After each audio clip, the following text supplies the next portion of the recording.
ring. I feel like it'll be a little entertaining. I don't know how long he gonna last in with these big shots coming at him, but hey, only time will tell. You know, I'm not here to hype that shit. Not even my business. That's somebody else fish to fry. Yeah. You know, I got my own fish. Terence Crawford is not going to do anything to Canelo Alvarez. Terence Crawford, yes, he's good. He's a 4-division world champion, 2-division undisputed, but he couldn't even hurt Majumov.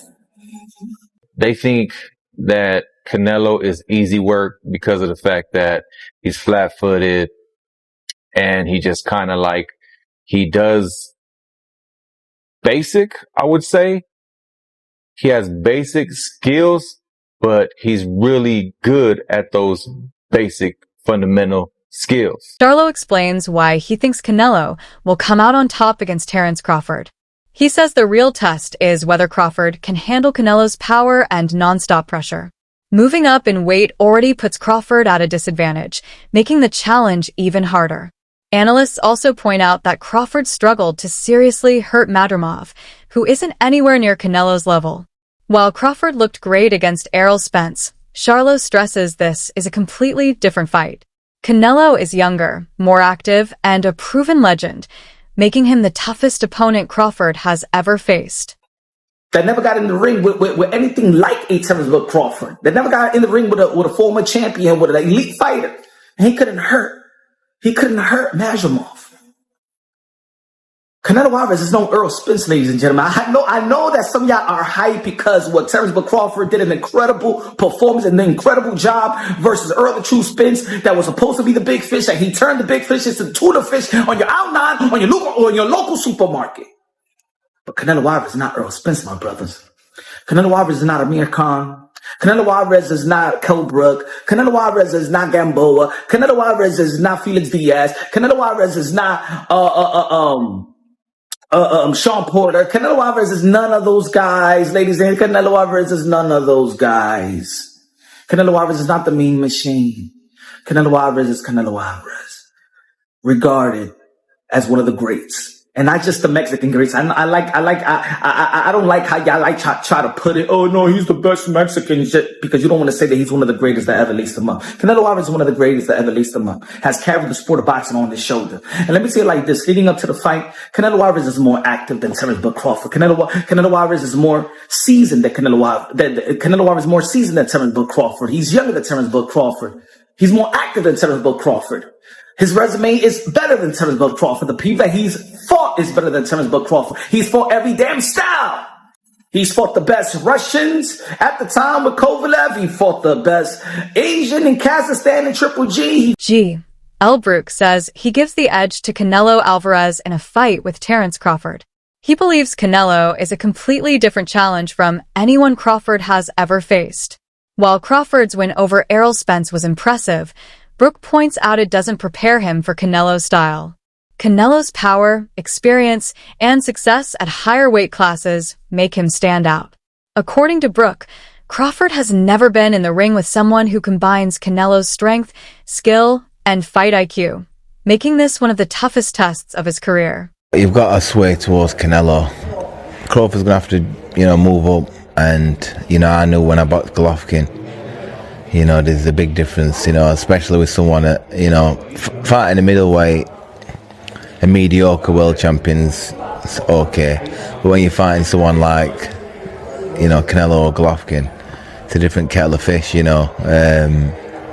have to lean towards Canelo, but, Crawford's very, very, very good. Do you think Crawford's still got the legs? Obviously, he's very much got great IQ in the ring, but he's very much a good mover as well. Do you feel like he's still got the legs to be maybe outmoving Canelo if he needs to? Well, I don't know. I think when we look back at Mayweather when he beat Canelo, he's a mover. Crawford's not really like Mayweather in that aspect. He's more. He kind of sets his feet. He's just. He's cute with how he approaches chucking shots and moving. You know what I mean? I think it's a different fight to Mayweather, and Canelo's obviously a different fighter from when he boxed Mayweather. Analysts point out that Terence Crawford might be too small to seriously damage Canelo Alvarez, especially since he's moving up nearly 3 weight classes with little time spent at 154. They compare the situation to Floyd Mayweather, who had already faced several elite opponents before meeting Canelo, while Crawford's only test at that level has been Madrimov. Gabe Rosado adds that fighters who are used to taking punches from bigger opponents don't feel the same impact from smaller fighters.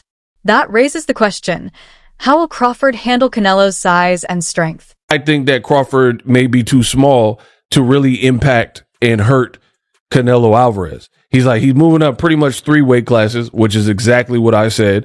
I'm not counting 154. He had 1 fight, bro. He had 1 fight. Floyd Mayweather got more fights at 54 than Terence Crawford. Boop. Because Crawford, he fought Madrimov.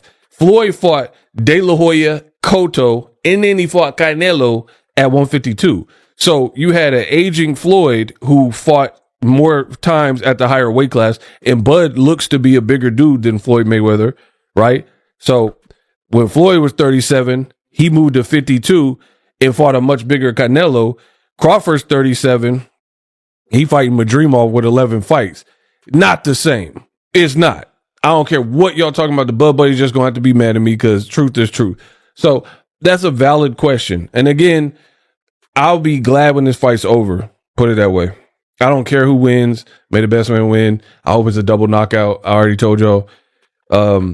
Just because I'm just over it and I want to get back to some of the other fights. There's other fights that are interesting and they make more sense. Like Brian Norman, Devin Haney. I'm interested in Yard versus Benavidez, etc. There's some fights we're hearing about, blah, blah, blah. So I'll be glad when this is over, to be 100% honest. There's more fights that actually fans have been requesting that matter, blah, blah, blah. But Rosado, he brought up a lot of good points. He was saying Crawford, he thinks he's too small. And he even gave his own personal experience. He said, I'm 180, 190 solid. And when I fight guys that are welterweights, even if they crack and they're known for being menacing, murderous punchers at the lower weight classes, 140, 147, them moving up, it feel like pillows when they fight me. When I get hit with their punches, it feel like pillows because I'm used to getting hit by triple, right? He used to Triple G work. He used to Lemieux work. So to me, this is kind of common sense, but common sense ain't that common. Analysts keep stressing one big question in a potential fight between Terence Crawford and Canelo Alvarez. Can Crawford handle Canelo's power? Canelo has slowed down or stopped many top opponents with his punches, and that same threat looms over Crawford.